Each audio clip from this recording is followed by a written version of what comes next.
Hey guys, this is Karlyn Borysenko. I am live over on my Substack. That is Karlyn, Karlyn .substack.com. I do exclusive live streams over on Substack as the main platform that I really prefer people supporting my work on. And I got to do a great big thank you to you guys. I am the number, what is it, 38? Am I 38? I think I might be 30. I'm either 30. I think I'm number 38. Let's see. Hang on. Yes. If you go to my profile on Substack, I am the number 38 rising Substack in US politics. I am literally beating Dan Rather right now for the number of new subscribers I'm bringing in. I'm kicking libs of TikTok's ass in that list right now. I am one of the only non-lefties on that list. And you can find it by going to my profile. You can click through, you can see the other people. What this is basically it's not the top Substacks, because I'm nowhere near the top Substack, but it's like the Substacks that are bringing in the most new audience, the most new subscribers, the most new supporters, like the rising stars. And so I really appreciate everyone new that's been joining the Substack lately, because that's awesome. I would love to get higher in that list. I would love to break into the top 10 of that list. That would be rad. So if you are not supporting my work yet on Substack, please consider doing so today. $8 a month, $80 a year. I am 100% funded by people just like you. I take no big money backing from any political organization. I do not shill any political narrative. I only show up for you to tell you the truth, show you receipts, give you the information so you can make the best decision for yourself. So it's been kind of a crazy couple of weeks, hasn't it? I was not prepared for, you kind of think you're prepared, but I don't think anything can truly prepare you for going on Fox News and then doing an hour-long interview on InfoWars and then having all these other people suddenly want to talk to you and then being mentioned on Joe Rogan. And I know they didn't use my full name, so it's kind of one of those things where like I was mentioned on Joe Rogan, but if you don't know who I am, you may have had a hard time finding me. But it's still, man, I was overwhelmed by the number of messages I got saying, "Karlyn, you got mentioned on Joe Rogan." I was like, "Holy shit, man. That's crazy. That's crazy." I have more people viewing my work than have ever viewed my work before. And by the way, that includes in 2020. Most of my platform, especially on YouTube, was built in 2020. And I had a lot of people watching my work. I made a ton of money. I had a ton of new subscribers, all that stuff. After Biden got elected, I kind of decided to go in a different direction, and so things changed. And I never really worried about subscriber numbers or anything like that. I always just kind of thought that if I just did what I wanted to do, that I was what I was interested in, that I would attract the right audience to me. So I never really have been one to worry about subscriber numbers. But holy shit, I have grown. My YouTube channel has grown more in the past month than in any single month in 2020 when I was really getting to be very well known. And I gotta tell you guys, listen, I never expected to get rich covering socialism on the internet, but the amount of new revenue that has come from the massive increase in the YouTube views, the massive number of new audience members that are joining the channel, the new subscribers on Substack, the new merchandise sales, like holy the new donations to the Center for Left Wing Studies, like holy shit. Holy shit. I never expected to get rich covering socialism on the internet, and I'm not saying I'm rich by any means. It's just like it's kind of like one of those things where you know, money isn't everything, but money gives you a certain amount of freedom to be able to do the things you want to do. And there have been so many things that I've wanted to do kind of in the back of my head for years that I couldn't do because I just didn't have the money for it. I didn't have the funding for it. I mean, I've always been supported by my audience and, listen, I can't thank the people who have supported my work over the years enough. You guys have literally allowed me to do what I do. But when you rely on audience support, you don't always get as much as you want, and you don't always get as much as you want to do the big projects. And now all of a sudden, I'm in a position where I'm like, not only can I continue to do the things I was doing already, I can actually start to think about some of those bigger things that I wanted to do that I just didn't have the resources to do. And that's awesome. It's really fucking great. And I really hope this keeps up. I hope we're able to keep attracting more people into what I'm doing. I have so many different ideas for different educational things I want to do, different resources I want to create. Of course, like having more money allows me to create more resources for people. It allows me to make things public and freely available that maybe I wouldn't have been able to do otherwise. And there's so many things we can do. So I've been getting a lot of questions from people. They're kind of like they're saying, Carlin, now that it seems like your work has broken through finally, where does it go from here? And that's a good question. And I want to make sure I'm talking to you guys about that because I like operating very transparently. Um, I don't ever want there to be surprises, right, about what I'm doing. But the reality is kind of like, okay, so like all of a sudden I'm having people reach out to me to do these interviews. Like I'm getting talked about in these big places, and that's all cool. And I definitely do want to take advantage of opportunities to spread my work when they come up. But I want to be very clear. I'm not going to just go on like any show. I'm not going to go do any single thing. It really does have to make sense. I've always been with what I'm doing now. I learned a lot in 2020 when I was thrust into like the conservative media sphere. I learned what I wanted and I learned what I didn't. And one of the things that I absolutely learned is it's not worth it to build the wrong audience. You can build up a mass audience of the wrong people. You can build a mass audience by going on every single show and doing every single interview and have that audience be the complete wrong audience for what you're doing. And that doesn't and you may make more money in the short term, but long term, it's going to kill you. And so I want to be very strategic about where I'm spending my time and where I'm spending my energy because from my perspective, I don't really expect my trajectory to change that much from what it already was. Like I made decisions at the beginning of the year about the things I wanted to spend my time on. I wanted to spend time writing books. I've already written 4 books this year. I have a bunch more I'm working on. They aren't coming along as fastly as I would like them because I'm now very distracted and busy. But book writing is a very important thing to me. I think we need to be writing more books. And so that is a project that definitely has my focus. The Center for Left Wing Studies is a very important thing to me, and especially with all the new interest. And I'm so thrilled at the number of people who have reached out to volunteer. If you signed up to volunteer in the Discord, you have been verified in the Discord. I'm going to be getting you more information. We are going to be having a volunteer meeting, our first volunteer meeting for the Center for Left Wing Studies in the Discord on Monday at 8 p.m. Eastern Time. So if you want to join that, make sure you get in on that meeting. I will tell you more about my vision. I will tell you about the volunteer opportunities. We'll talk about how we're going to structure this. I've never run a nonprofit before, so this is a new thing for me and I hope everyone's patient and flexible. I have a very specific vision for what I'm trying to fulfill with this nonprofit, and I think it's important.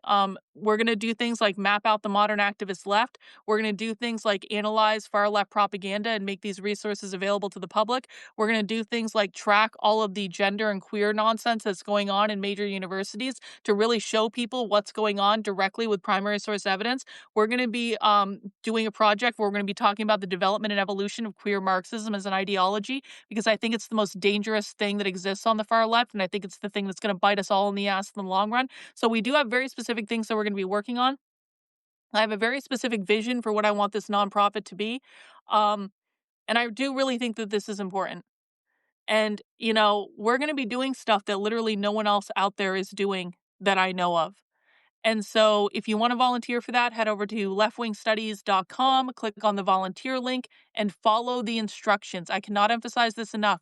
You have to be able to read the instructions and follow the instructions. They're not hard, but I've already run into many instances where people go to try to volunteer, but they don't read and follow the instructions. There is a reason that I have this bar, because in order to be an effective volunteer for what I have envisioned, you need to be able to be detail oriented and follow instructions.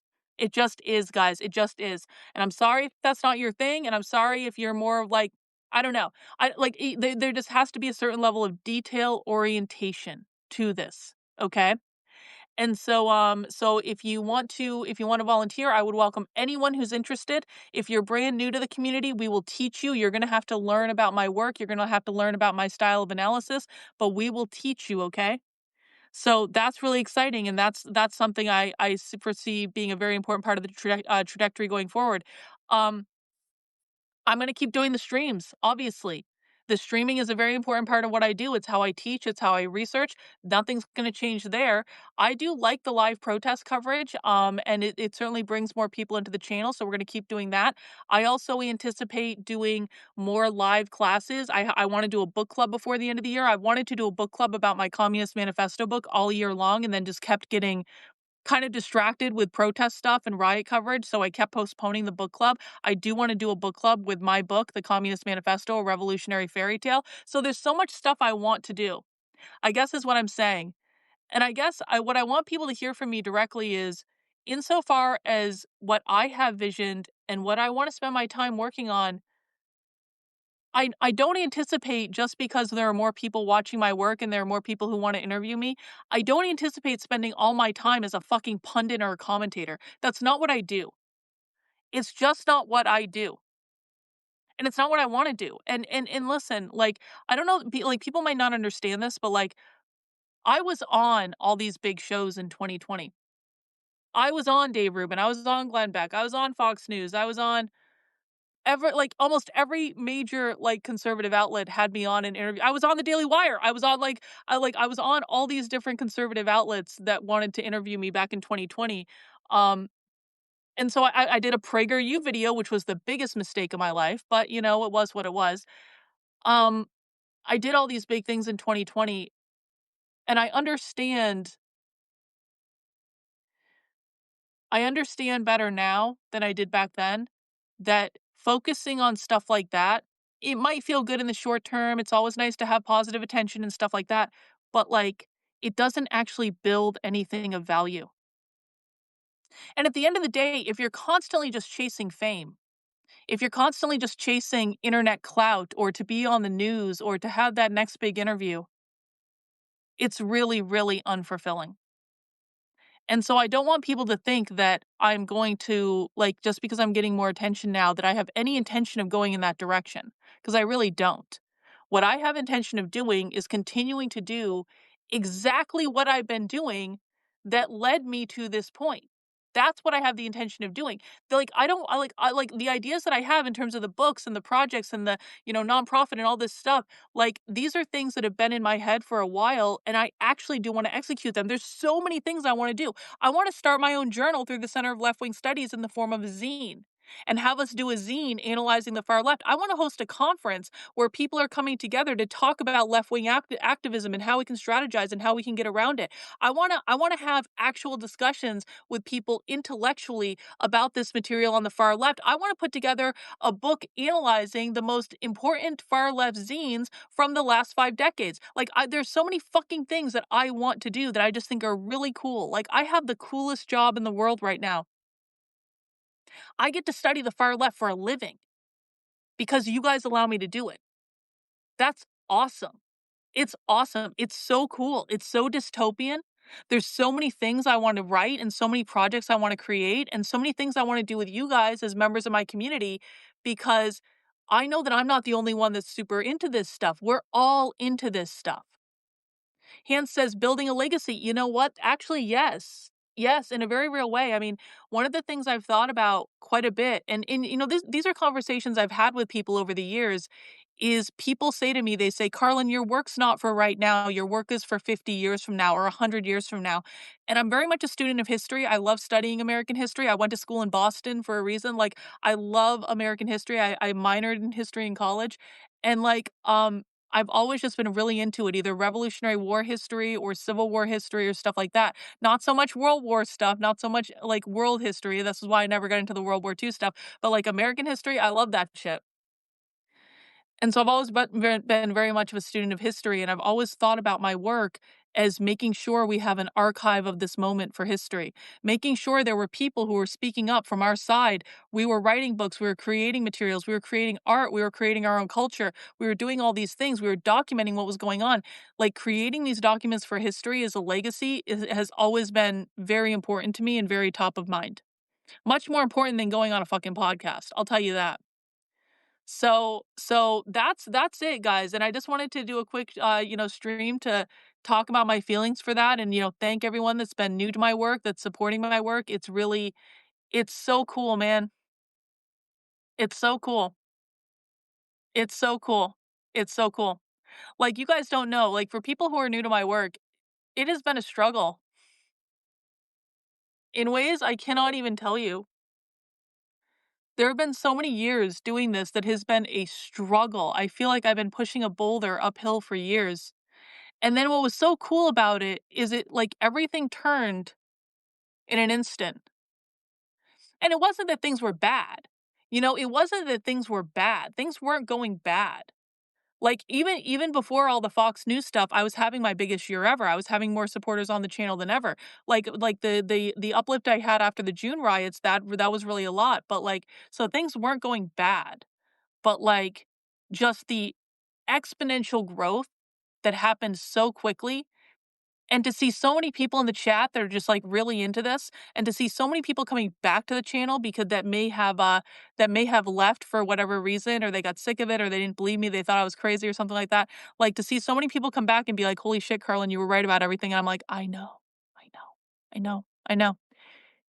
It's been so crazy, and just really it's like an epic mind fuck in a very real way.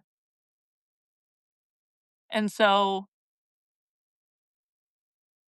it's almost surreal to a certain extent. It's like I keep looking at the numbers and I'm like, "Is this actually happening?" I keep saying this to Victor too. I'm like, "Is this actually real? Like, there are this many new people that care about what I do?"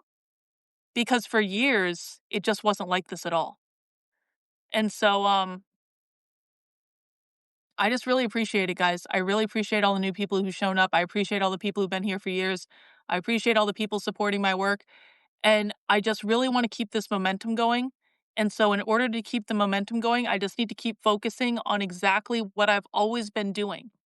Nothing changes. Just because more people are watching, nothing changes. We're gonna have to do a little bit of, like, cleanup and stuff like that because we can't let any riffraff into our community. We can't let the rage baiters and, like, all this stuff and the con artists and, the people who are just here to cause problems. We can't allow them in. We have to get them out. But, like, but I really didn't think there were this many people who cared about this topic, and now I see and you know what? I think that Charlie Kirk getting assassinated definitely had an impact here, which is sad, but it is what it is. So I appreciate you were prepared for the sudden turn? Yeah. Well, I don't know if I was prepared, Judy. I don't know if I was prepared, but, hey, Judy, I finally, wound my Westness mystery knit-along yarn last night. I'm about to start the mystery knit-along 2 weeks late, but I'm better late than never, I suppose. Yeah, the anti-retards. Kelly J, the anti-retards, that's exactly right. Well, we are gonna be doing Socialism Saturday tonight at 6 p.m. I don't know exactly what we're gonna be watching yet, but we will be watching Hardcore Radical Revolutionary Socialism at 6 p.m. Eastern Time. We'll probably be doing live protest coverage later if anything's going on. Last night it was actually pretty quiet, if I'm being honest about it. It was raining out last night, so there wasn't a lot going on. They arrested a woman in a squirrel outfit. That was pretty cool. But there really wasn't much going on last night. But we will watch our protest coverage and we'll do that. And I've got a big breaking news thing, well, it's not breaking news. Next week is gonna be interesting. Let me just say that. Next week is going to be interesting, and you will find out more about how it's gonna be interesting next week, okay? So thank you guys for letting me do what I do. If you haven't yet supported my work, please consider doing so on Substack. That is Karlyn, Karlyn.substack.com. If you want to volunteer for the Center for Left-Wing Studies and join us on our Monday meeting at 8 p.m. Eastern Time, go to leftwingstudies.com, click the volunteer button, get into the Discord, get yourself verified. You can come and join us and find out what we're doing there. And, we just keep going. We just keep going because we're winning. We are winning for the first time in fucking years. We are winning. We are winning.